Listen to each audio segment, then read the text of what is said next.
Hey guys, tonight we're slipping into our sandals and heading out under a warm Roman moon to visit the greatest arena of the ancient world, the Colosseum. But we're not here to watch lions or cheer for gladiators or on the janitorial crew. That's right. You've drawn the short straw, and your shift begins just as the crowd clears out. The torches flicker, the blood's still wet, and the lions, well, not all of them made it back to their cages. You're armed with a ragged cloth, a long-handled bronze scraper, and a deep sense of regret. Because while the spectators go home to whine and gossip, you get to face the sticky, smelly, totally underrated horror that is post-gladiator clean-up duty. Spoiler alert, you probably once survived this job longer than a few years. Not because of sword wounds or lion bites, but because of tetanus, foot rot, or inhaling whatever just oozed out of that drain over there. So before you get comfortable, take a moment to like the video and subscribe, only if you genuinely enjoy what I do here. And hey, tell me in the comments, where are you watching from, and what time is it where you are? Now, dim the lights, maybe turn on a fan for that soft background hum, and let's ease into tonight's journey together. You trudge through the crumbling archway, torchlight casting long shadows across the rows of silent stone benches. The smell hits you first, a sour mix of sweat, wine, and something else. Something coppery and wet. You don't ask questions. That's rule 1 in the Colosseum janitor code. If you don't name it, maybe it didn't happen. Your first task, the arena floor. The sandy, blood-soaked mess after today's triple feature, criminals mauled by leopards, a mid-tier gladiator match, and a chariot race gone spectacularly wrong. You kneel beside a patch of sand that looks more red than tan and begin to scrape. The sand, you see, isn't decorative, it's there to soak up the fluids. Blood. Stitch. The sera. Sometimes wine, if someone got too excited. And your job is to rake it all out and wheel in fresh stuff for tomorrow. The Romans didn't have mops, exactly. They had brooms, buckets, and something called fuller's earth, a kind of ancient cleaning powder made from clay and, occasionally, urine. Yes, you heard that right. Bureau. Collected from public jars and prized for its ammonia content. So you find yourself sloshing a mix of water, sand, and liquid ammonia across a battlefield of blood. It's pungent. It's acidic. It is effective-ish. You keep your head down as you work, not just because of the smell, but because of the bones. Tiny ones. Rib fragments. The jaw. Most people think the lions ate everything. They did. Sometimes they choked, or just got bored. And then it's your job to sweep up the leftovers. You're not paid enough for this. Nobody is. There's still noise, of course. Far-off cheers drifting from the taverns outside. Drunken chants. The occasional scream. You try not to think about it. Focus on the rhythm. Scrape. Break. So. Dump. Repeat. Over and over again, under torchlight and the silent gaze of statues that may or may not be judging your technique. You pause to stretch your back, bad idea. The second you do, a rat scurries across your foot, trailing something unspeakable behind it. You do the Colosseum hop, 1 foot in the air, a grimace on your face, and a whispered curse to whatever god handles janitors. Probably a minor one. Definitely underpaid. And then there's the sandbags. You haul them in on wooden carts, heavy and leaking grit. The new sand is coarser, cleaner, slightly pink from the quarry, and you spread it over the worst patches with a flat board. It's the closest thing to painting you'll ever do. A fresh canvas of cruelty, ready for tomorrow's entertainment. Mainstream fact. Historians estimate that up to 65,000 spectators could pack into the Colosseum on a busy day. That's a lot of sandals. A lot of meat. A lot of mess. Fringe tibbet. Some janitors may have rubbed their hands with olive oil mixed with crushed myrtle berries to mask the scent and prevent skin rot. It didn't help much. You still smell like, well, if vinegar and liver had a baby and left it in the sun. And yet, despite all this, you find moments of strange peace. The sand crunches softly beneath your feet. The moonlight slants across the upper tiers in pale ribbons. Somewhere. An owl hoots. You pause, breathe in, and remind yourself that it could be worse. You could be performing out there instead of cleaning up afterward. Historians still argue whether janitors like you were part of an organized labor guild collegia, or simply disposable slaves passed around from senator to senator like sentient brooms. Either way, you don't get benefits. Just blisters, back pain, and a bizarrely intimate knowledge of how camel blood behaves on limestone. You finish your first sweep of the outer arena floor just as the wind picks up, rustling the empty benches. A ghostly chill snakes along your spine, but you ignore it. Probably just the night air. Probably. The arena floor might look cleaner, but you know better. It's what lies beneath that truly haunts you. Welcome to the Hypergym, the Colosseum's massive underground complex of trapdoors, animal pens, service corridors, and the smells. You duck under a low archway and descend into the belly of the beast, your torch sputtering as if it knows what's coming. It's damp. Always damp. Water drips from the ceiling in slow, steady plinks. The air feels thick, warm, and heavy with mildew and things left too long in the sun. This is where the real work begins. Your job tonight. Clear the gutters. Not the poetic kind. The literal ones. Dozens of stone channels run beneath the arena, designed to carry away blood, waste, water, and whatever fluids decided to mingle during today's festivities. And guess what? They're clogged. Again. You squat beside one opening and lift the grate. The smell rises, instantly like rotten. Eggs stirred into fish stew and served in a wet leather shoe. You lean back. Regret leaning forward. Then, lean in again. This is your life now. You jab a long stick into the muck, stirring through a blend of sawdust, hair, feathers, and things you refuse to name. With each squelch, something gurgles deep below, as if the Colosseum itself is trying to clear its throat, or swallow you whole. Mainstream fact, the Hypergym was a marvel of Roman engineering, complete with elevators powered by pulleys to lift animals and fighters up to the arena floor. The trapdoors were fast, dramatic and absolute nightmares to clean around. You've learned the hard way never to stand directly on a platform. Once, a janitor vanished when the lift went up by mistake. 1 minute, he was there, cleaning spilled goat milk. The next, surprise camo in a gladiator match. You duck under a crumbling beam, careful not to brush your torch against the mold-streaked wall. Your foot squishes into something. You don't look. You never look. Eventually you reach the animal pens. Lions, tigers, and imported horrors from across the empire once paced in these cages, sometimes for days, before being hoisted into daylight and death. Nah. It's mostly bones and silence. Except no. There it is. A low growl. Something alive. Probably just a cat. A very large cat. You back away slowly, reminding yourself you're not paid enough for cat diplomacy. You reach the far wall, where one of the bigger drainage tunnels begins. This is where it gets creative. The flow should be steady, carrying sludge downhill to the sewers. It isn't. You shine your torch in and meet the blank stare of a crocodile skull. That's new. Fringe tibbet. Roman elites sometimes imported Nile crocodiles for exotic displays or executions. What happens after the show? Apparently, they get shoved in a drain and left to fossilize under snack wrappers. You attempt to dislodge it, using the classic Roman janitorial technique, poking it with increasing frustration. Nothing moves. You sigh, lean your head against the wall, and try to remember how you ended up here. Wasn't there a dream once? A bakery? A flute-playing gig? You shake it off. Gutters still clogged. So, you start scooping. With a flat wooden scoop and a quiet prayer. Every handful reveals something more disturbing. A child's sandal, a chunk of marble molding, a fibula pin still stuck in a scrap of cloth. That one makes you pause. The Colosseum eats things. And not always on purpose. Historians still argue whether janitorial crews like yours had specific sections, some assigned only to animal pens, others to seating tiers, and a few unlucky souls stuck with the underground. You're pretty sure you're in the bottom tier of the pecking order. Literally.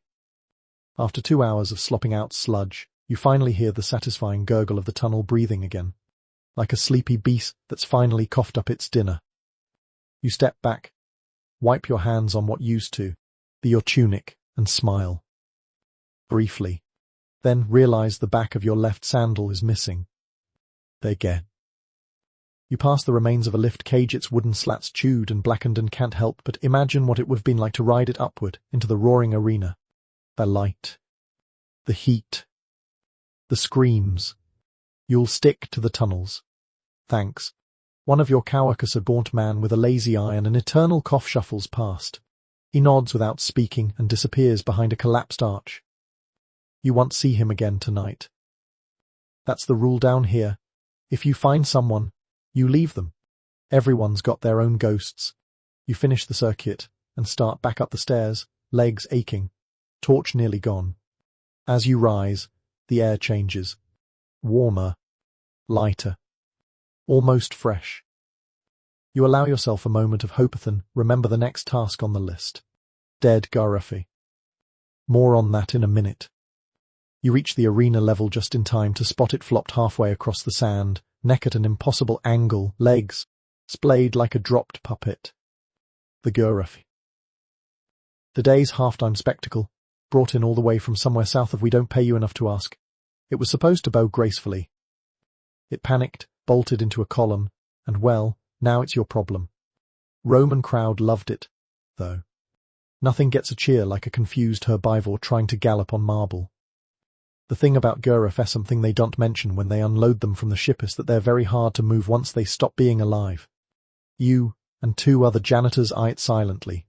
Nobody volunteers. Eventually, it's decided that you, having the strongest back translation, youngest and not currently limping, get to start with the legs. You grab a front hoof. It's heavier than it looks. Damp. Too. Everything is damp. You try dragging it sideways, then realize the neck's caught under a bench. Great. You circle around, step over a scattering of fig skins and crushed wine cups, and start clearing a path. There's still a soft smear of lion drool near the animal gate. You pretend not to see it. Mainstream fact, exotic animals were a major draw at Roman games, with giraffes first appearing in Julius Caesar's time. They called them camelopards, a mix of camel and leopard, because, honestly, no one had a better word. Romans were creative. Also a little confused. Fringe tidbit. Pliny the Elder once wrote that giraffes were harmless by nature, but comical in motion.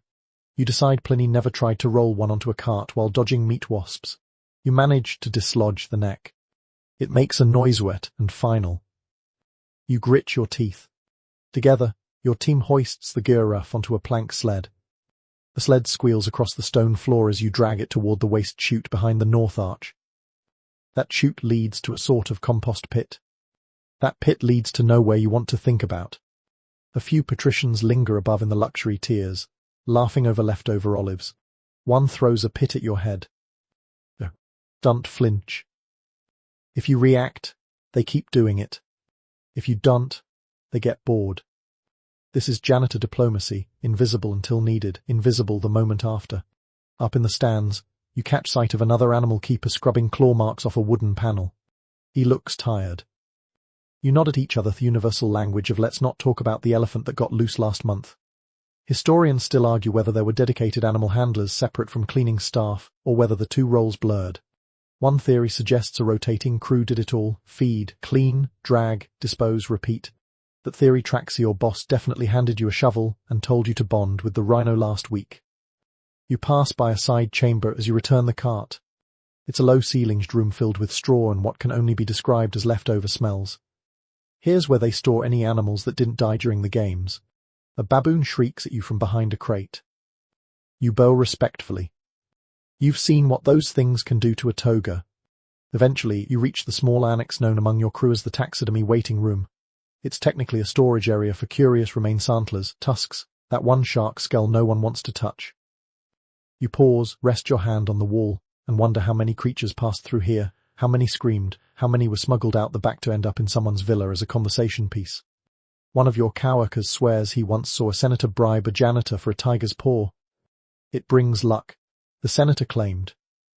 The janitor lost his hand 2 weeks later in a trapdoor accident. Coincidence? Sure. Definitely. Probably. You push the empty cart back to its place, your arms rubbery and sore. The arena is still mostly. A breeze stirs the sand. A bit of torn linen flutters like a ghost. You take a long drink from your water skin. It tastes like warm metal. But it's wet, and that's enough. The light's starting to shift. Torches are being replaced. Somewhere, a caged elephant lets out a sleepy trumpet. A couple of musicians straggle in, practicing lutes for tomorrow's festival. You wonder if they'll trip on the dried patch of giraffe drool by the gate. You decide not to warn them. It's a rite of passage. The cleanup isn't done, but the worst part, the dragging, the bleeding, the awkward carting of ancient nexus over. Now, it's back to trash detail. But first, a breath. You sit on the edge of a marble bench, careful not to touch your clothes. They're already ruined. But dignity's all you've got. You don't get to rest for long. A horn sounds somewhere behind the archways, 2 short blasts, 1 long. The call for post-menagerie sweep. That means one thing: feathers, fur, and the world's stickiest footprints await. You rise, joints cracking like overcooked breadsticks, and head for the service gate that leads to the staging pens. The animals used in today's shows were paraded through here, some triumphantly, others less so. And when they went victorious, well, they left bits behind. The passage is littered with detritus claw marks, snapped chains, patches of fur stuck to the walls. There's even a suspiciously shaped pile. You stop. You stare. You grow. No one told you there'd be ostriches today. Mainstream fact. Yes, the Romans used ostriches in games. Sometimes as exotic curiosities, sometimes ridden by archers briefly, and sometimes just released for the crowd's amusement. Spoiler: ostriches do not enjoy crowds. Fringe tidbit. According to some bizarre accounts, a few emperors allegedly staged chariot races pulled by ostriches, shortest races in history right before the birds snapped their harnesses and fled into the crowd. Cleaning up after that. Nightmare. You start gathering feathers. Not the nice kind. The half-matted, blood-specked. This came out during a fight kind. They cling to everything: your hands, your sandals, your soul. You rake them into sacks, while dodging claw gouges in the floor. Then comes the real problem: buzzards. Every night, like clockwork, they arrive. Not many. Just 2 or 3. Smart, bold, suspiciously well-fed. You spot one perched on a column ledge, eyeing you with casual disdain.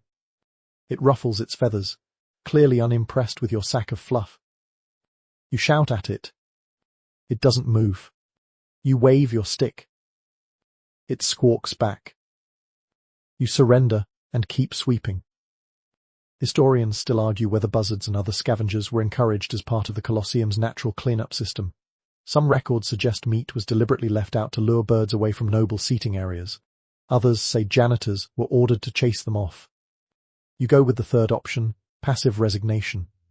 You scrape a smear of something unidentifiable off the ramp and mutter a quick prayer to whoever protects people who work barefoot in this filth. Probably the same deity who invented vinegar, which you'll be bathing in later. Again.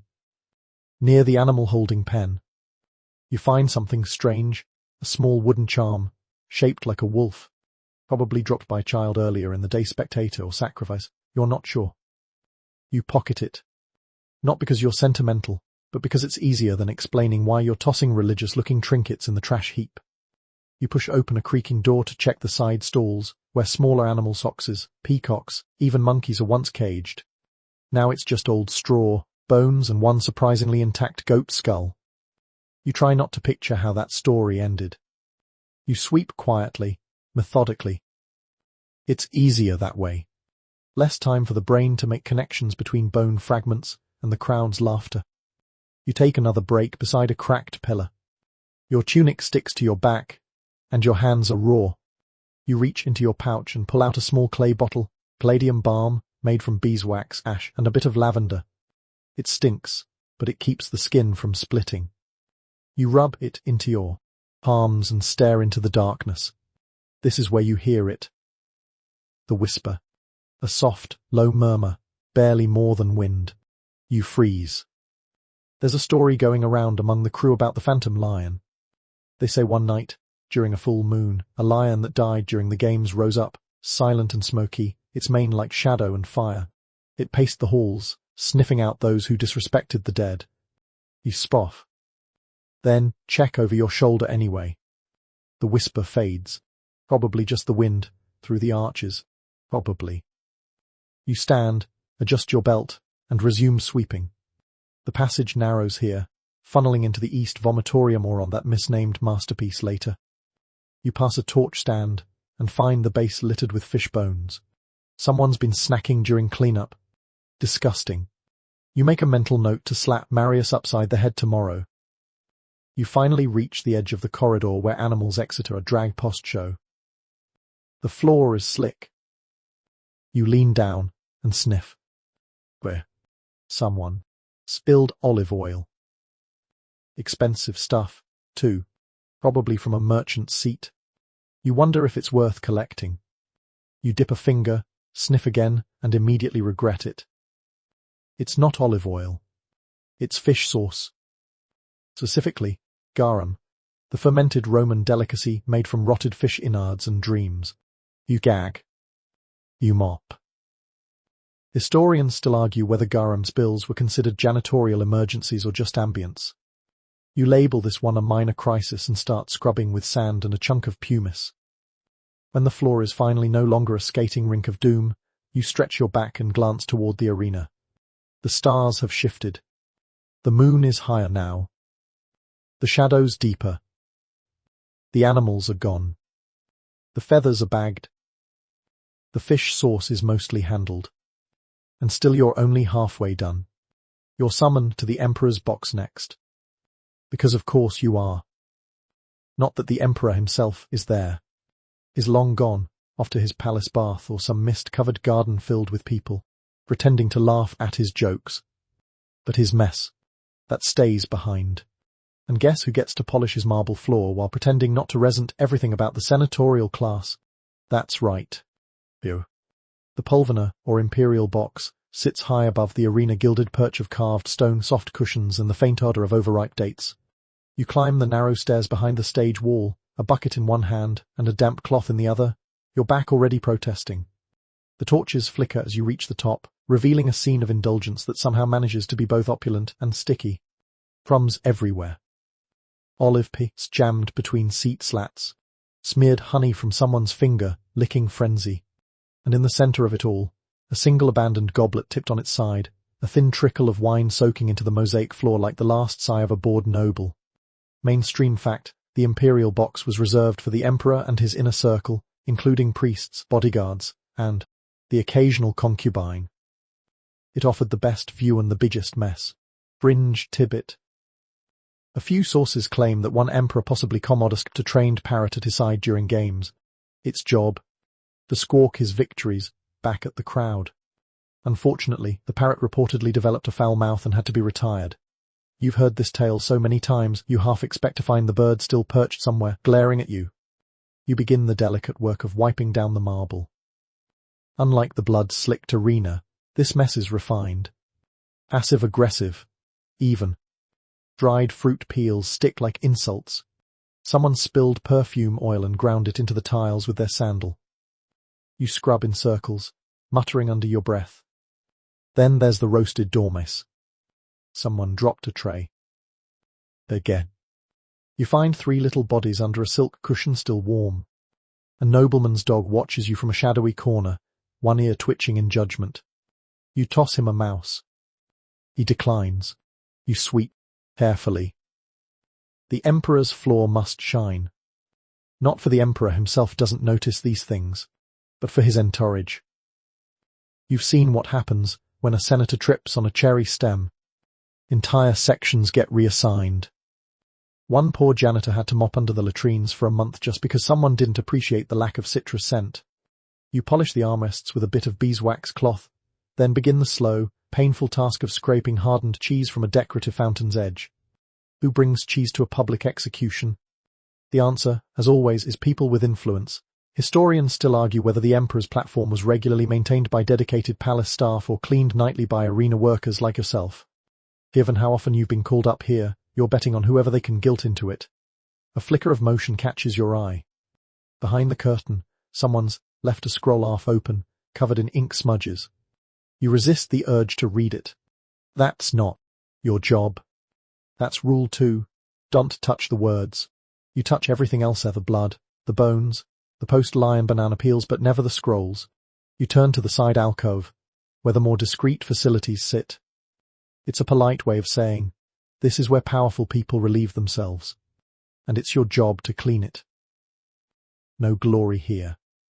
Just a sponge on a stick, a bucket of vinegar water, and a half-hearted curtain separating dignity from the cold, judgmental night. You hum to yourself as you work. A lullaby your grandmother used to sing. Something about figs and the sea. It helps keep the shadows at bay. Helps remind you there's a world beyond this marble prison of half-eaten luxury. You find a bracelet under the bench silver with tiny garnets. You pocket it. You'll hand it in later. Probably. Maybe. Depends on the supervisor's mood. You finish with a flourish, sweeping the last few rose petals off the edge of the Emperor's platform. You look down at the arena, now still, and silent. Your own footprints are the only movement in the sand, and that's when you see it. A shadow, just for a second, by the animal gate. So, too tall. Ah. You blink. Rub your eyes. Probably nothing. Probably just a torch swaying. Probably just exhaustion and fish sauce fumes. Still, you gather your tools quickly. As you descend, the nobleman's parrot finally squawks from its perch, clean faster. You nearly trip down the stairs. You're back on ground level, and honestly, it doesn't smell any better down here. It's time for Debri's duty. This is the part no one talks about in the scrolls or mosaics. The quiet post-spectacle scavenge, where you pick through whatever the citizens of Rome left behind, junk, valuables, the occasional tooth. It's like being the world's least paid archaeologist. Except instead of treasures, you're mostly finding broken sandals and regret. Your shift begins in the lower seating ring Theima Cave. That's where the rich folks sit, right up close to these carnage. You can always tell they were here by the trail of date pits, delicate pastry crumbs, and absolutely no attempt to clean up after themselves. You grab a woven basket and start gathering. First find, a gold hairpin, bent at the tip. Would be worth something. But also be cursed. You toss it in the maybe pile. Second find, a child's wooden toy soldier, missing a leg. You pause. It's been painted blue tunic, tiny carved sword. You wonder if he watched the games, if he cried, if he cheered. You don't dwell. That's rule 3. Don't get sentimental about the trash. Mainstream fact, the Colosseum could hold up to 65,000 spectators, and events sometimes ran for days. People brought food, pets, babies, even bedding. The result? A clean-up effort that makes modern stadium crews look like pampered royalty. Fringe tidbit. Some janitors claim to have found rings, coins, and even marriage tokens lost during especially dramatic chariot crashes. One guy swears he found a senator's toupee. Never returned it. Became a family heirloom. You move on to the next row, ducking under the stone bleachers to peer into the shadowy corners. This is where things get weird. Someone's left a half-knitted tunic, still attached to the needles. You shake your head. Must have been a gripping lion match. Then, you spot it a glint. You reach down and pick up a tooth. Humor. Fresh. You exhale slowly and drop it in the don't ask pile. There's an entire unofficial taxonomy of Colosseum debris. The noble leaving swine jugs, perfumed cloth, cracked ivory combs, the plebeian scatterbroken sandals, rough pottery shards, chicken bones, and the mystery bits. You don't touch the mystery bits. You just sweep them gently into a sack and hope they don't move. You enter the media cave middle-class zone. This is where things get noisier. Echoes bounce around the tiered benches. Your own footsteps startle you. Someone's left behind a scarf with a gladiator's name stitched in it. Cassius, the quick. You. Snort. He didn't look so quick when that rhino showed up. You climb up into the summer cavity, the nosebleed section. Here, the crowd's mostly gone home drunk and sunburned. You find a discarded string, a single sandal, and a scroll someone used as a pillow.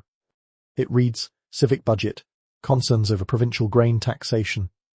You decide that's the most boring thing you've ever seen and place it reverently in the trash pile.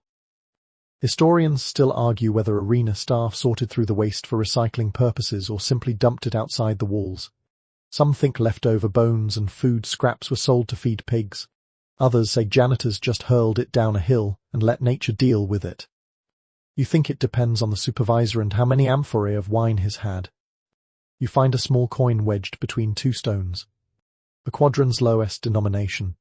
Worth almost nothing, but it's yours now. You rub it between your fingers, more for warmth than greed.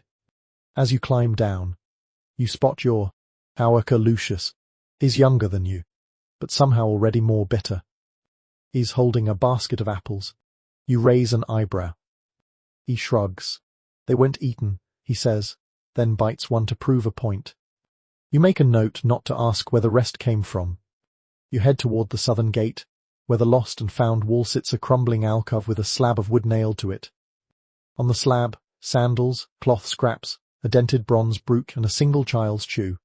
No one ever claims the shoe. You hang the toy soldier next to it. You're not sentimental. But someone might be. A gust of wind rushes through the corridor, stirring dust and the smell of stale vinegar. You pause, adjust the strap of your satchel, and look up. Above you, stars begin to pierce the sky. The hum of the sleeping city feels miles away. Here, in the Colosseum, it's just you, your broom, and the ghosts of 1,000 peanut shells. Metaphorically. Romans didn't eat peanuts. But you get the idea. You dump the last of your basket's contents into a larger refuse pile, stretch your back, and sigh. Still more to go. And yes, it's finally time to deal with the smell. You don't notice it at first. You've gone nose blind. Happens after a few hours. But as you step toward the northeast gate and pass through the narrow tunnel that leads back to the lower animal corridors, it hits you like a wagon full of bad decisions. The smell. It's not just bad. It's a layered bad. First, the sharp, coppery tang of dried blood. Then, the sour sweat of thousands of Romans packed shoulder to shoulder for hours. Add a touch of spoiled olives, a bouquet of unwashed tunics, and finally, a warm whisper of lion breath. Aged lion breath. From a lion that likely had digestion issues. You retch. Silently. Professionally. It's time to tackle the stench problem. And as usual, you're working with history's most underwhelming toolbox: vinegar, water, petals, incense bricks, and a handful of salt. It's like bringing a toothpick to a sword fight. Mainstream fact: the Romans were absolutely obsessed with masking odors, especially in public places. They used everything from rose petals to burned resin. Nero reportedly had pipes installed to spritz perfume during performances. You've got a half-empty amphora of lavender water and a dream. You begin in the arched walkways beneath the seating tiers, where the odor tends to settle like an unwanted house guest. You sprinkle the petals, first dried rose and marigold, and then slowly begin sweeping. The petals do nothing. Absolutely nothing. They swirl gently, settle, and surrender to the stink. Next comes the vinegar wash. You dip your rag into a bucket of lukewarm liquid that smells like defeat, and begin wiping down the pillars. The vinegar cuts through some of the grime, but also releases a ghost of last week's sausage festival. You pause. Debris. Regret. Fringe tidbit. Some arena workers chewed myrrh or cinnamon bark while cleaning to ward off nausea. Others rubbed crushed mint leaves under their nostrils like primitive hazmat gear. You settle for breathing through your mouth and pretending you're somewhere else. Preferably a bathhouse. Or a different century. You make your way toward the inner corridors, where the animal cages were stacked during big shows. The smell intensifies here, becoming thick, almost tangible. You light an incense brick, a pungent lump of pine resin mixed with herbs, and place it on a small metal plate. The smoke curls upward like a confused spirit, swirling around your knees. The effect is mostly psychological. But that's enough. Historians still argue whether incense in public venues was used primarily for ritual, refreshment, or reputation, a way for organizers to show off their wealth and piety. You lean toward a fourth option, desperate damage control. You reach the eastern platform where the animal lifts connect to the arena. The trapdoors above are dark now, sealed shut. You remember the roar of the crowd earlier as a panther sprang into the light. The excitement. The cheering. The moment someone realized the panther was heading straight for the musicians. Good times. You scrub down the rails with a rag dipped in lemon oil. It cuts the grease from the pulleys, but does nothing for the smell.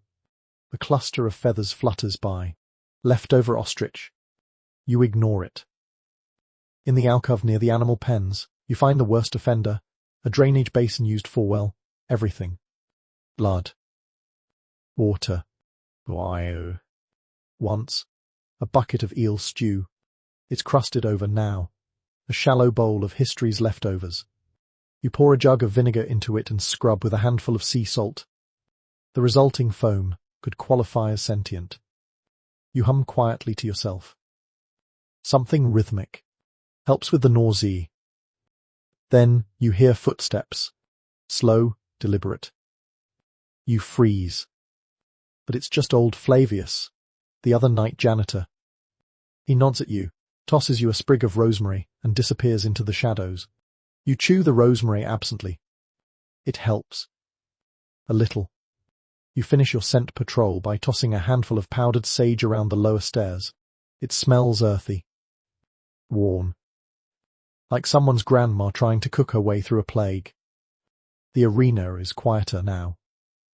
Even the rats seem subdued. You sit on a low step, shoulders aching, and glance up through the arches. The stars are sharp tonight. The moon hangs like a lazy silver coin, casting soft light over the sand-stained floor. And for a moment, just one brief, unlikely moment, you think, it doesn't smell that bad anymore. Then a breeze kicks up from the sewer tunnel, and you're back to reality. You sigh, grab your broom, and whisper to yourself, only 6 more hours. If there's one place in the Colosseum that makes your soul clench tighter than a lion's jaw, it's the public latrines. Tonight, you draw latrine duty. Again. You're beginning to suspect the roster is cursed. More likely that someone bribed their way out of this and slid your name in. Typical. You trudge toward the outer ring, where rows of squat, curved benches wait under a wide stone arch. There's no door. No privacy. Just a communal space filled with smooth marble seats, each one carved with a single oblong hole, and below that, well, the abyss. A stone gutter system that channels waste away with just enough slope to keep things mostly moving. Mostly. Mainstream fact, Roman public toilets were remarkably advanced, with continuous water flow running beneath the seats to carry waste away, and troughs of water in front for sponge cleaning. Hygienic in theory. Horrifying in practice. Fringe tidbit. Instead of toilet paper, they used a communal sponge on a stick, known as a tossorium. Shared. Dipped. Roost. And your job? Make sure they're rinsed, cleaned, and not currently being chewed on by rats. You approach the sponge barrel and find unsurprisingly it's not just filthy. It's alive. Something wriggles at the bottom. You jab it with a stick. It squeals. You pretend it didn't. You fetch a fresh bucket of vinegar water and dump it in. The squealing stops. You nod, satisfied. This counts as sanitation, right? Rule 4. Don't look too closely at the water. You begin wiping down the marble seats. Not the glamorous life people imagine when they talk about Rome's golden age. You mutter, all roads lead to this, and chuckle sleepily at your own terrible joke. One of the seats has been chipped, likely from someone dropping an amphora while trying to balance their dignity and a borrowed sponge. You patch the edge with a bit of cloth and hope no one notices. You reach for another sponge pole and find it's gone. Stolen. Taken. You swear under your breath. Some people collect them as souvenirs. Others use them as makeshift clubs in drunken brawls. Either way, you're down one stick. You carve a replacement from a broom handle and wrap it with old linen. Not ideal, but functional. The worst part. It's not just people who use the latrines. Birds roost in the rafters. Once, someone found a lizard, hurled around the sponge. You've heard tales, probably exaggerated, of snakes slithering up from the sewer and startling senators mid-evacuation. You personally haven't seen that. Yet. Historians still argue whether public toilet cleaners were part of the official municipal workforce or just unpaid slaves rotating between nightmare stations. Some scholars think they belonged to sanitation guilds and took pride in their work. You remain unconvinced. You dump the used water into the runoff basin and refill your bucket from the secondary cistern. The water smells faintly metallic. Better than most things here. Just as you begin rinsing the final row of seats, you hear something soft. A grunt. A whisper. You freeze. Someone's still in here. You peek around the edge and spot a figure, slumped in the corner. Drunk. Asleep. Half-dressed. You sigh. Not again. Up you get, you mutter, nudging him with your mop. He snorts awake, mumbles something about the flying elephants, and stumbles out. You shake your head and return to your work. You light a bit of myrrh to smoke out the worst of the lingering funk. The smoke coils upward, blending with the torchlight, casting lazy shapes on the walls. You follow them with your eyes, half hypnotized. For a moment, you forget where you are. Then a drip lands on your shoulder, and the illusion breaks. You finish the last rinse and carry the bucket outside, dumping the wastewater into the alley behind the latrine. There, the street slopes slightly downward, directing runoff into one of the city's many underground sewers. You hope it gets there before sunrise. You're not entirely sure. As you stand in the moonlight, catching your breath, you spot a rat watching you from the shadows. It's perched like a tiny judge, nose twitching. You nod solemnly. He nods back. You're not sure what that means, but it feels like mutual respect. Back inside, you scrub the sponge barrel one last time, tuck in the poles, and toss a final handful of mint leaves around the floor. It doesn't help the smell, but it helps you, and that's enough. You close the latrine gate behind you, not that it locks, and step back into the open corridor. Cool night air hits your face. You inhale deeply, and then instantly regret it, because the garum spill from earlier has made its way downwind. You mutter a prayer to the wind gods, take one last look at the bench you just polished to a reflective shine, and move on. Another hour down. Another stink conquered. Just don't think about the sponge too long. You're heading toward the lower western exit corridors now, past the vomitory of wide passageways designed to let crowds spill out efficiently. And before you even round the first arch, you already know what's waiting.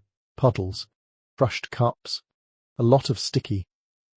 This is where the exit stampede happens after every major event. You'd think the audience would head out in some kind of orderly fashion, maybe murmuring about gladiator stats or who had the best burger. No. It's chaos. Drunken shouting, children crying, sandals squeaking. Someone always drops a basket of figs, someone always throws up, and someone always decides now is the perfect time to break up with their significant other. So, naturally, this corridor ends up as a dumping ground for everything that didn't make it home. Mainstream fact. The term vomitorium didn't mean place to vomit despite what pop culture says. It simply referred to the exit corridors in large Roman structures, built for fast egress. But that didn't stop people from vomiting in them. Frequently. Spectacularly. Fringe tidbit. There's an old joke among the janitors that if you haven't slipped on a sausage skin in the vomitorium at least once, you're not really part of the team. You think that's unfair. You slipped twice in one night. Tonight is no exception. The floor glistens faintly in the torchlight, and not in a good way.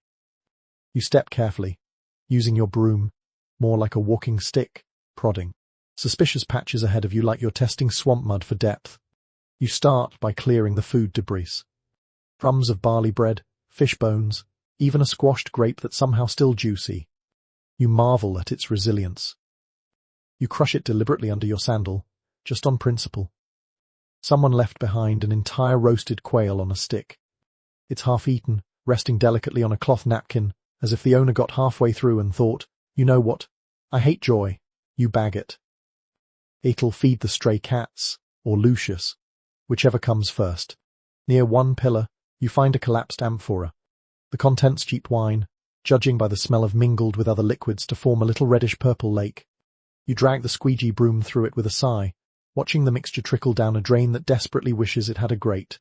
Historians still argue whether vomitoria were actively cleaned after each event or just left to dry and reek until the next crowd wore the mess into the stone. You vote for the second theory. There's no way anyone willingly cleaned this every night. Except you. At least 4 types of shoe prints mark the grime here: leather soles from soldiers, delicate crisscross sandals from upper-class women, bare feet wide, and something huge that might be elephant. There again. The walls are stained, 2 spilled drinks splashed up shoulder height, smudges where panicked spectators brace themselves. In one corner, someone scratched the word Cassius into the plaster. You guess he was a fan, or a sore loser. You get to work scrubbing, alternating vinegar solution with sand. The sound echo slosh, scrape, swish until it becomes a sleepy rhythm. You lose yourself in it a bit, only broken when you accidentally touch something warm and jelly-like. You make no effort to identify it. Rule 5. When in doubt, scrape and forget. You shift to the side alcove smaller, echoey cubbies where people sometimes duck to avoid the crush. Here, you find more. Trash, a broken lurt string, a handful of peach pits, and a red ribbon still tied in a bow. You pocket the ribbon. Maybe tie it to your mop handle later. Dilemma is where you make it. You also find a cloak. Heavy wool, probably expensive, though now soaked in something that smells musky. You wrinkle your nose and hang it near the entrance. If someone doesn't claim it by morning, it goes in the communal donation pit. That's the official term. You prefer Rag Mountain. Then comes the vomit. It always comes eventually. You find it near the exit arch, right beside a decorative tile mosaic of Neptune. Poor Neptune. He didn't deserve this. You splash it with salt water, let it sit, then scoop it with a flat shovel into a slop bucket. All the while, you hum quietly a soothing little tune about pretending you're anywhere else. Fringe tip from an older janitor. Rub a mint sprig under your nose when cleaning vomit. Unfortunately, tonight your mint got used to cover up the latrine smell, so now it's just you and your raw determination. Once the floor is cleaner, at least not sticky, you toss crushed myrtle leaves over the path. Not to mask the odor. Just to say, we tried. You sit for a moment on a cool marble step, eyes heavy, the corridor finally quiet. The torches crackle softly above, and the wind through the arches whistles like a far-off flute. You close your eyes briefly, just to rest them. And that's when a drop of something cold lands squarely on your forehead. You look up. Midgen. Of course. You stand, wipe your face with the sleeve of your already ruined tunic, and whisper to the night, "I love this job." And then you grab your bucket and keep moving. You're halfway down the stairwell to the storage cells when a heavy feeling settles in your chest, not fear, exactly. More like fatigue laced with superstition. Because tonight's shift falls during a plague year. And if the ghosts weren't bad enough, now you've got invisible death clinging to door handles and wafting through torch smoke. Yes, congratulations. You're working the Colosseum in 165 CE, smack in the middle of the Antonine Plague. The Empire's greatest theatres are still open because entertainment is eternal, but the clean-up crew. You get no masks, no hand-washing stations, no sick days, just more mop duty and a firm handshake from the Grim Reaper. You wrap a cloth around your face mostly for show and descend into the storage hall where the food stalls back up their barrels and crates. The hallway's eerily quiet, except for the crackle of a dying torch and the scurry of rat feet. Even the rats seem tense. You pass a sack of grain, damp with something you hope is wine. Mainstream fact, the Antonine Plague, likely smallpox or measles, swept across the Roman Empire and killed up to 5 million people. But the shows must go on. Even as half the city sniffled and sweat itself to death, the Colosseum kept hosting games, morbidly motivating. Fringe tidbit. Some citizens believed these plague was punishment from the gods for improperly buried gladiators. That made your job even worse. Not only were you exhausted and surrounded by contagion, you were also now spiritually responsible for appeasing Jupiter. You find a bucket of incense tucked behind a broken wine crate. You light 2 cones and set them at either end of the hallway. The smoke coils upward, filling the air with an aggressive frankincense scent that mixes uncomfortably with the scent of dead figs and something mushy. You don't ask. One of your coworkers, Elias, appears from around the corner. He looks worse than usual, skin pale, eyes heavy, shirt stuck to his back. "You good?" you ask. He shrugs, in breathing. "Might stop later." "Well, see," you nod. That's about as optimistic as it gets around here. You move through the corridor, past rows of amphorae and rope-wrapped baskets of lentils and dried fish. The vendors are long gone, but their leavings remain. You find a broken cart axle and a pile of what appears to be expired olives. You don't taste test. You sweep. Suddenly, a sneeze echoes from behind a pillar. You stop moving. Another sneeze. What? Blows. Then silence. You creep forward, eyes squinting. And there he is, a man in an ill-fitting tunic, curled up behind a wine barrel, shivering. A runaway spectator. An arena vendor. Doesn't matter. His lips are cracked, his skin shiny with fever. You know what you should door-port him, fetch a guard, keep your distance. You also know what will happen if you leave him here. Someone else will trip over his corpse tomorrow and complain to management. So, you toss him your water flask, mutter a prayer to Apollo, and keep walking. Historians still argue whether janitorial staff in plague years were reduced to slaves and the desperate, or whether pay increased to attract willing hands. Judging by the number of coughing corpses pulled from under benches, you guess the desperate won out. As you return to the main hallway, you pass the body, chute again used for removing dead animals, and, occasionally, other less fortunate souls. You've heard rumors of plague carts wheeled through at dawn, scooping up anyone who didn't make it to the exit. You scrub faster. The air feels heavier now. Hot, wet, and humming with something wrong. You light another incense brick and drop crushed bay leaves in the mop water. Doesn't kill germs. Smells better, though. You head into the west wing, where a makeshift quarantine area has been roped off with red-dyed cords. Signs hang above it in chalk: "Do not cross, pray outside, no refunds." You ignore them. You have to clean the area anyway. Inside are rows of benches, some covered in cloth, others clearly used. The smell here is sour. You don't need details. Just a mop. You work in silence, trying not to think about how many people sat here hacking and sweating before someone realized, hey, maybe this part of the arena should be avoided. Rule 6, if you mop fast enough, the germs can catch you. Probably. You finish your lap and dump the water into a stone trench lined with copper.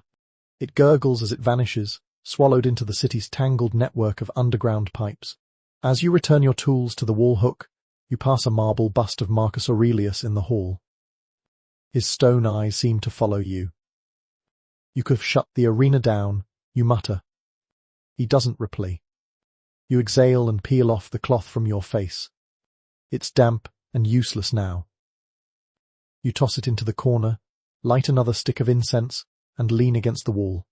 Your shift isn't over. But you've made it through the plague zone for tonight, anyway.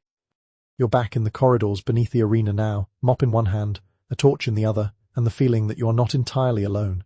Not just the usual rats. Not just the sleeping cats in the old lion cages, but something else. Something quieter. You've heard the stories, same as every night worker. About the phantoms. Not the glamorous ghosts of emperors and senators. These ones are quieter, sadder. A gladiator who fell silently in a match no one cared about. A boy who wandered into the trapdoor system and never came out. A janitress, your people aren't spared, who slipped in the blood chute and was never found. You don't believe in ghosts. Except, maybe tonight. Maybe just a little. Mainstream fact, the Romans buried gladiators in mass graves, often without proper rites, unless they were champions. But the Colosseum wasn't just for games. It absorbed everything life, death, memories, sweat. The walls seem to hold it. Fringe tidbit. There's a whisper that sometimes the lifts rise on their own at night, as if summoned by unseen hands. One janitor swore he saw a pair of sandals at the top of a rising platform with no legs inside them. You light a fresh torch and push open the narrow wooden door to the corridor known as the Path of Bones, a janitor nickname, of course. It's where the bone cart is stored, a rickety wagon used to. All debris that's too solid to ignore and too disturbing to name. You creak open the cart's latch. Inside, fragments of rib, antler, a child's toy with one eye. You sigh. There's always something in here that makes you uncomfortable. Tonight, it's a doll's head. No doll. Just the head. You close the latch a little too fast. The shadows here feel thick. They press in behind your torchlight, curling around archways and trailing your footsteps. You sweep. Slowly. The dust kicks up strange patterns in the air. You tell yourself it's just debris. Definitely not a face. Then you hear it. A soft scuff. A footstep. You freeze. Nothing. You move on. You hum to yourself. Anything to break the silence. A tune about bread ovens and river reeds. Something old, something your grandmother sang when storms rolled over the hills. You pass a low cell where animals were once kept. The gate swings slightly. Not from wind. There's no wind down here. You stop, press your palm to the stone wall, and feel a faint vibration. Not fear. Not yet. Just presence. You turn the corner, where the air shifts. It's colder. Heavier. A puddle reflects your torchlight, and in the shimmer, you swear just for a blink you see a face. Not yours. A man's. Mustached. Blood on his collar. Gone in a blink. You don't run. You're too tired. And besides, ghosts don't clean latrines. You do. Historians still argue whether the Colosseum's underground was used for ritual purposes at night, cleansing ceremonies, offerings to appease restless spirits. Some say priests once roamed these tunnels, muttering over spilled blood and snapping chickens' necks to read omens. You've never seen a priest down here. But you've seen feathers. You enter the small niche where the broken pulley sits. It hasn't worked in years, but tonight it groans. Just once. As if someone touched it.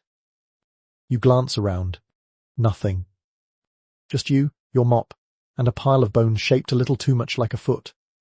You sweep carefully around it. At the far end of the tunnel, you find something new. A wax tablet. The latch. No writing. Just a small thumbprint in the corner. You touch it. Still warm. Ugh. No. Just residual heat from the torch. Right. You pocket it. You shouldn't, but you do. As you make your way back toward the main corridor, the shadows thin. The air warms. You hear voices again, real ones. Distant conversations from the guards, the creak of carts outside. The city slowly waking behind the walls. You don't look back. Not tonight. You pass an alcove where someone's drawn crude graffiti, a gladiator raising his arms in victory. Below it, someone else has added, he died screaming. You pat the wall once, out of habit. Maybe respect. Maybe a little plea for no surprises on your next shift. You emerge into the open archway, moonlight spilling across the sand. You blink. The tension lifts slightly. And then the trapdoor creaks. You freeze. Nothing rises. You keep walking. Rule 7. If the ghosts don't speak, you don't speak to. They'll. You've just passed the outer corridor again when a wiry man in a cheap tunic pulls you aside, glancing left and right before whispering, "Hey, you want to make a few extra coins tonight? This is not how honest shifts begin." His name is Crispus. He's technically a fellow janitor, though he mostly just leans on brooms and gives unasked for advice about vinegar ratios. He smells like pine resin and mischief. You narrow your eyes. What is it this time? He smirks. Someone important made a mess. A very embarrassing mess, and they don't want it reported. 5 coins if you handle it discreetly. 10 if you forget it ever happened. You sigh. That's how the blood money and bribes part of the night begins. Mainstream fact. Roman elite were notorious for their involvement in public games, often attending with entourages, slaves, animals and egos the size of the empire. When their misbehavior resulted in, say, a shattered vase, a soiled mosaic, or a disagreement between 2 pet monkeys, it was always someone else's job to make it disappear. Fringe tidbit. One famous senator once allegedly accidentally decapitated a statue during a drunken bet, then bribed 4 janitors to glue it back on with duff and pretend it never happened. The head fell off again during a chariot race, concussing a vendor. The senator blamed the wind. Crispus leads you to the scene, a curtained booth near the south wall, tucked behind the statue of Hercules. The smell hits you first sweet, sickly, a mix of perfume and bile. There's a chair overturned, a broken jug of wine, and something unspeakable smeared on a golden cushion. You're guessing a praetor had one too many goblets and tried to outdrink his own nephew. He'll give you 5 now, Crispus says, jingling coins, and 5 later if it looks like nothing happened here. You accept. Because of course you do. That's rule 8. If it doesn't ruin your sandals, it pays the rent. You start by lifting the broken pottery into a bag. Ostor. It is stained purple from the wine spill, though one piece bears a painted dolphin. You tuck that one into your belt pouch. It's pretty. Might trade for bread. The golden cushion is beyond saving. You wrap it in old linen, douse it in vinegar, and jam it deep into the refuse bin behind the latrines. No one will check there. No one ever checks there. You scrub the marble floor with salt water and pine ash, blending the mess into a vague glimmer that could be anything sweat, maybe. You sprinkle rose petals, because that's the ancient Roman equivalent of air freshener. Smells like someone punched a bakery. Historians still argue whether janitorial bribes were commonplace or quietly discouraged by management. Based on your current income stream, you vote extremely commonplace and necessary. You finish by realigning the chair, straightening the curtain, and arranging a fresh amphora beside the wall. Stage set. Scene erased. Curtain falls. Crispus returns. Gives you the second pouch of coins and winks. If anyone asks, nothing happened. If anyone asks, you say, pocketing the pouch, I was cleaning bird droppings on the roof. Crispus laughs and disappears into the shadows, probably to find his next shady opportunity. You stand alone for a moment in the now immaculate booth, breathing in the scent of melting candle wax and rose oil. Somewhere nearby, the echo of a harp lingers, some noble still up late, plucking half-remembered songs. You start walking back toward the main corridors when of course you slip on a fig. It's always the figs. Your mop clatters. You land hard. No one sees, but the humiliation is instant and infinite. You lay there a moment, staring at the ceiling, pondering life's great injustices and why figs have the friction coefficient of wet soap. Eventually, you haul yourself up, dust off your tunic, and mark the area for further cleaning. You scratch a warning into the floor tile with a broken tile shard, slippery when figgy. Back in the main corridor, a guard strolls past, nods and pretends not to notice your limp. That's the code here. Unless someone's actively on fire, you pretend everything's fine. You reach the janitor's supply alcove and hang your mop on the wall. The torchlight flickers gently over the tools, brooms, scrapers, buckets, ropes, silent witnesses to every dirty secret this arena has swallowed. You check your pouch. 15 coins now. Not bad. Not good. Just enough to afford bread, a bit of fish, and maybe, just maybe, a candle that smells like not lion dung.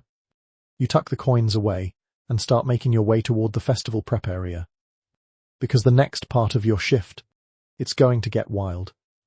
The torches are still burning low when you reach the festival prep's only a disorganized riot of half-drunk vendors, tangled garlands and crates of questionable poultry. The festival of Saturnalia is tomorrow, which means tonight is chaos. And for you, that means maximum carnage. This isn't the organized, blood-slicked horror of gladiator games. No, festival prep is a completely different flavor of headache. Instead of lions and swords, you're facing spilled honey, crushed wreaths, spilled wine, and is there squid on the statue of Mars? Yeah.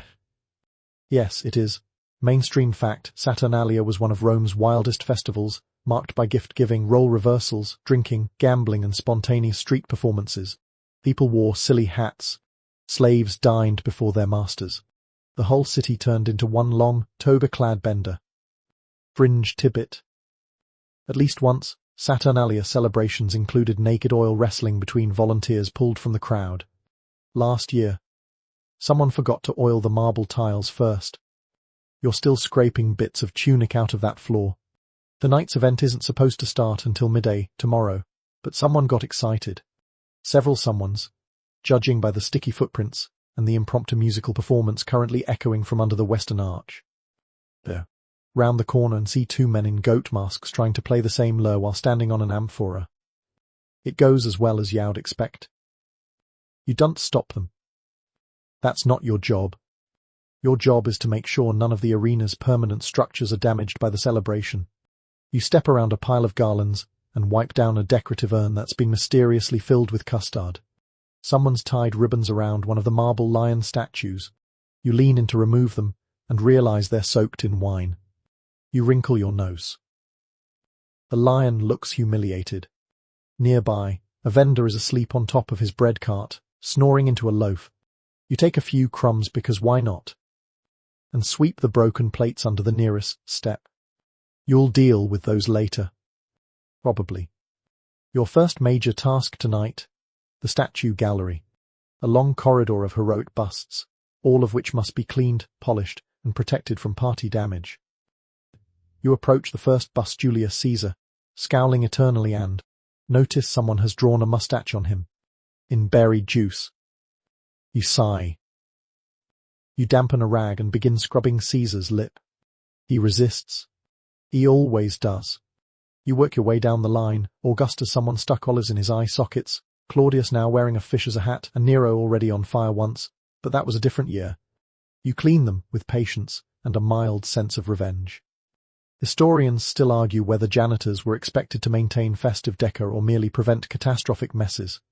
You assume the answer is both, based on the broom they handed you and the bag of ribbon decorations you didn't ask for. You find a broken festival mask near the eastern gate, sun face cracked straight through the middle. You gently prop it back together with some wax and tuck it onto a ledge, as if it never broke. Rule 9. If you can't fix it, fake it. Someone runs past you wearing nothing but a wreath and a smile. You step aside. Another person follows with a bucket of something purple. You don't ask. At the central fire pit, a group is trying to roast fish while reciting odes. The odes are mediocre. The fish is worse. You help them adjust the grill stones so they don't set the whole area ablaze like last time. You don't want another squid incident. You're still finding bits of that in weird corners. There's laughter, too. Not cruel arena laughter, the sharp kind that comes with gladiators' deaths, but real, full-bellied laughter. A rare thing in this place. For a moment, you lean against the pillar and let yourself enjoy it. Then a firecracker explodes inside an amphora and shatters it across the steps. Back to work. You sweep up the shards, toss them into the debris bucket, and replace the torch that was knocked loose. You douse another small flame before it reaches the decorative curtain. You don't even flinch anymore. It's just Saturnalia. You move on to the mural long, painted corridor that someone decided would look better if every figure had a party hat.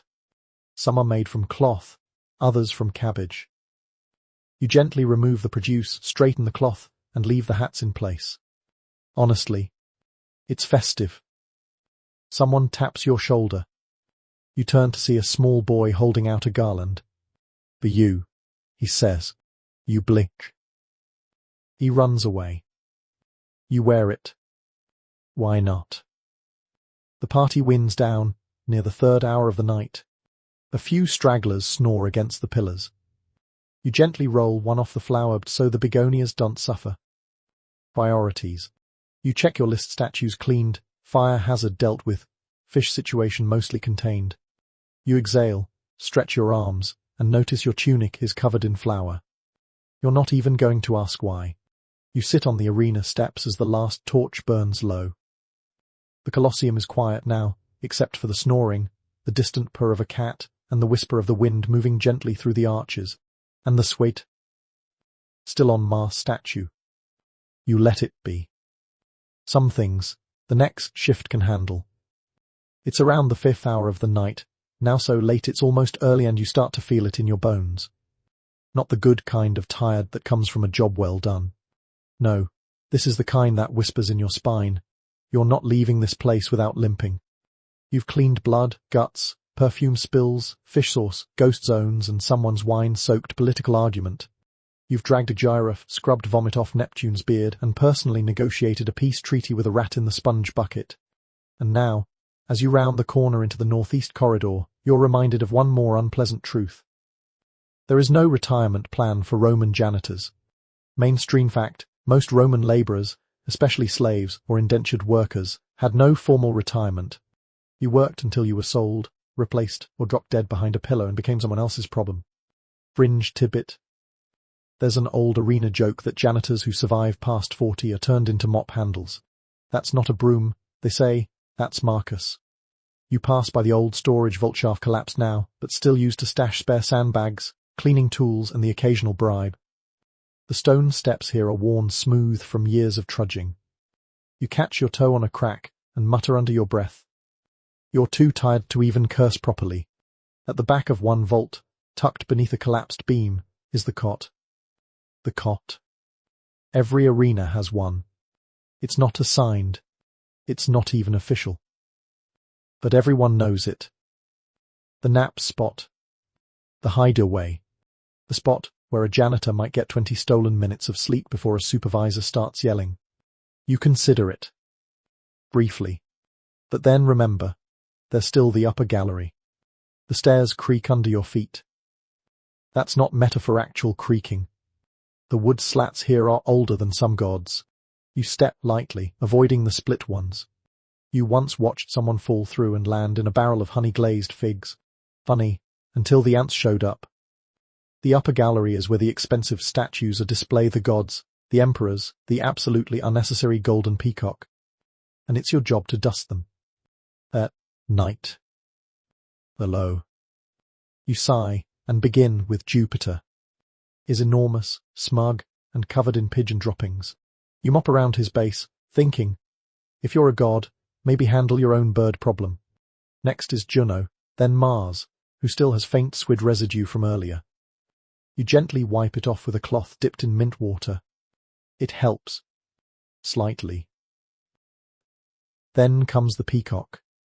It's not real gold, but it's close enough that everyone treats it like it is. You once saw a patrician cry when someone scratched its wing with a sandal buckle. That guy fainted when he saw a papaya, so you don't take his tears seriously but still. You polish the peacock gently, using a soft rag and the best candle wax you have. It gleams. It smirks. You scowl back. Historians still argue whether janitors were permanently stationed at major venues or rotated between buildings across the city. You hope it's rotation. If you're still here in 5 years, you'll have to start talking to the statues just to stay sane. You already caught yourself nodding at Minerva earlier. You find a splintered stair on the western gallery and mark it with chalk. That's the most you can do. Last month, a spectator tripped and broke a front tooth. He demanded compensation. Got an amphora of turnips and a new seat assignment. You wish you got turnips when you cracked your knee. You descend slowly, arms sore, knees grumbling with each step. You return your tools to the central alcove neatly, precisely because if you don't, someone will trip tomorrow and somehow you'll be blamed. You hang your rag, rinse your bucket, and stow your vinegar flask. One last check. The arena looks calm. If you squint, the sand's been replaced, raked into neat swirls. The benches are empty, the torches flicker low, and even the moon looks tired. And yet, your job's never really done. But Colosseum is like a beast fed daily, howling nightly, and constantly needing its insides scooped and scrubbed. You sit on the lowest row of seats for a moment, stretching your legs. You look around at the stone and shadow and think, could I get out? Not escape, not rebellion. Just leave. Take your pouch of coins, walk out the gate and vanish into the countryside. Bake bread. Raise goats. Learn to whistle. But then you remember Flavius, who tried that. Got caught 2 towns over. They made him clean aqueduct sludge for a year. He came back grateful. So, no. You're not leaving. Not yet. You pat the floor beside you, whisper a quick thanks to whatever spirits haven't cursed you tonight, and rise. One last sweep. Just one. The sky's beginning to pale, just barely, as you drag your broom across the final stretch of sand. It's the last sweep before sunrise, final ritual of your never-ending, never-acknowledged, absolutely vital routine. And oddly enough, it's the quietest part of this whole night. The arena is hushed, as if holding its breath. The torches burn low, their flames no longer fighting darkness but welcoming dawn. You work slowly, deliberately. No rush now. No supervisors. No crowd. Just you and the sand, and the soft shuffle of straw bristles tracing long arcs across the floor. You've learned over time that sand talks back. It crunches under the wrong kind of footstep. It sighs when spread too thin. It holds onto blood longer than it should, and if you don't rake it just right, the stains become ghosts, long red shapes beneath the surface that tomorrow's crowd will see without understanding. So you rake in swirls, slow and wide, spiraling from the edge inward. Not because anyone told you to, but because it looks better. Neater. More final. A whisper of order in a place built for chaos. Mainstream fact, the Colosseum sand was often dyed red for effect, replaced after major games, and sometimes mixed with herbs or perfumes in an attempt to reduce stench. It worked for about 6 minutes. Maybe 7 if it rained. Fringe tidbit. Some believed walking in freshly laid arena sand before the games began would bring bad luck, especially if you weren't part of the performance. That's why you always rake barefoot. If bad luck's coming, you want to feel it early. You pass the trapdoor. Still shut. Still holding secrets. You don't look too long. You circle past the Emperor's box, where a new amphora has already been placed, sealed, marked, waiting. You bet it's wine. You also bet it won't survive 5 minutes once the first dignitary shows up. The cat slips between the benches above. Quiet, sleek, orange-furred and clearly judging you. You raise your hand in greeting. It flicks its tail and vanishes. As you sweep closer to the east gate, the city noise begins to stir. Wagons clatter in the distance. Somewhere, a rooster crows. Bells chime faintly from a nearby temple, where priests are probably praying to cleanse yesterday's sins while you're here, literally scrubbing them out of the stone. Historians still argue whether janitorial workers were ever granted entry to the games as spectators. Some say yes, as a reward for loyal service. Others say no, because someone had to clean up the great peels. You wouldn't go even if you could. You've seen what happens behind the curtain. You've cleaned behind the curtain. You pause for a moment beside the center of the arena. The sunrise cracks the sky open, golden light spilling across the upper tiers. It catches the edge of your broom, casting a long, curved shadow across the sand. This place will roar again in a few hours. With cheers, with trumpets, with the kind of noise that makes your bones shake. But right now, it's yours. Just yours. You drop your broom beside the wall, pull the garland from around your neck, a gift from the kid during Saturnalia, and hang it gently from the mop hook. Let someone else find it. Let it be a mystery. Your shift is over. You head for the service door, tucked in the northwest corner. You know which stone to press to unlatch it without waking the guards. You step into the alleyway, still cool with morning shade. You pull your hood up and blend into the side streets of Rome like fog. You'll sleep soon. You'll eat some bread. Maybe rinse your face in the fountain near the old bakery. You might even, for once, not dream about mops. And tonight, you'll come back and do it all again, because the Colosseum never sleeps, and neither do you, not really. The sun is just starting to warm the eastern edge of the city now. Pigeons stir on red-tiled roofs. The wind picks up in gentle breaths, not the dusty gusts of day, but the soft ones like a lullaby brushing stone. You walk home, slowly. Your feet are sore but light. No more crowd noise, no more torches, No more lions. Just the hum of morning and the rhythm of your footsteps echoing against ancient walls. You pass a vendor setting out warm rolls, the scent of cinnamon and roasted barley floating up like a promise. Someone hums a tune from a window above. The city begins again. But not you. Not yet. You duck into your corner room, no bigger than a wagon, and pull the curtain across the doorway. The light slips in, gentle and golden. You fold your tunic, wipe your hands, and lower yourself onto the cot like it's the throne of the gods. You breathe in. You breathe out. The broom waits by the wall. But not now. Now, the only thing rising is the sun and your chest. Slowly, softly, as sleep finally finds you. Just let it all fade now. The noise, the mess, the ghosts, the glory. It's morning in Rome. But you. You can rest now. Good night.